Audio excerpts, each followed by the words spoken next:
하나님 말씀 시편 119편 81절입니다. 나의 영혼이 주의 구원을 사모하기에 피곤하오나 나는 주의 말씀을 바라나이다. 아멘.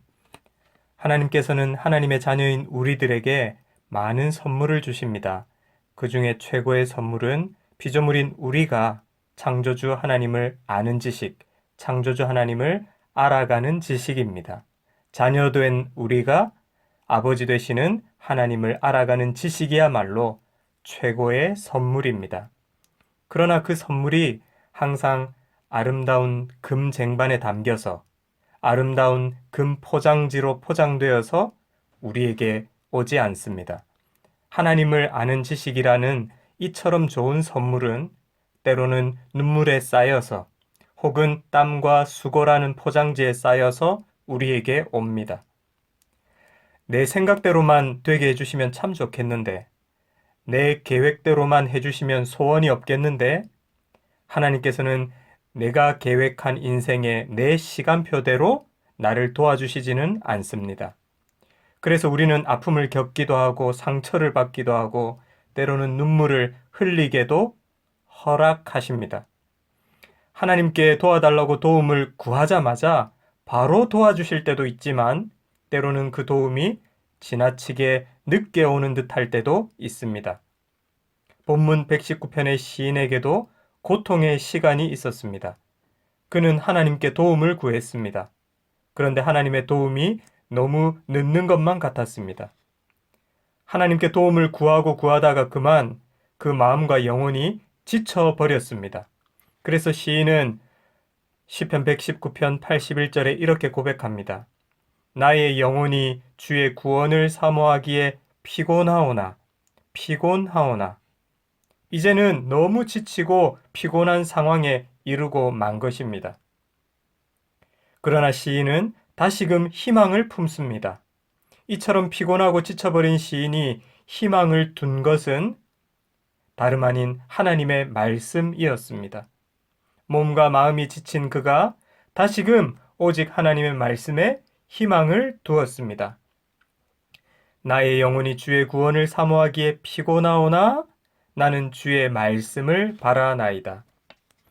우리도 마찬가지입니다.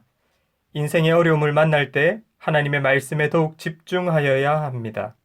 인생의 회복, 신앙의 회복, 가정의 회복, 문제의 해결, 이 모든 것을 푸는 길은 하나님의 말씀입니다. 어떤 사람은 이렇게 말하기도 합니다.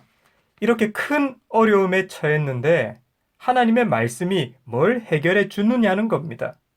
이렇게 어려운데 말씀을 듣고 말씀을 볼 여유가 어디 있느냐는 겁니다. 우리는 하나님께서 빨리 내 환경을 다루어 주시기를 바랍니다. 환경을 빨리 바꾸어 주시고 내 상황을 빨리 풀어 주시기를 구합니다. 그러나 하나님께서는 그 어려운 환경을 빨리 다루시기보다 그 어려운 환경 중에 있는 나를 다듬으시고 나를 다루시기를 원하십니다. 그래서 하나님의 자녀인 우리에게 무엇을 보내시는가 하면 하나님의 자녀들에게 하나님의 말씀을 보내십니다. 그래서 말씀을 깨닫게 하십니다. 내가 처한 이 어려움을 해결하는 것과 하나님의 말씀 깨닫는 것이 무슨 상관이 있을까 생각이 됩니다. 그런데 신기하게도 하나님의 말씀을 깨닫게 되면 내가 처해진 인생의 어려움과 하나님의 말씀이 어떻게 연결되어 있는지를 알게 됩니다. 그 과정에서 하나님이 어떤 분이신지를 배우게 되고 하나님을 알아가게 됩니다. 그 눈물과 어려움이라는 쟁반에 담겨서 하나님을 아는 지식이라는 최고의 선물이 하나님의 자녀인 우리에게 주어지는 것입니다. 그때 우리는 깨닫습니다.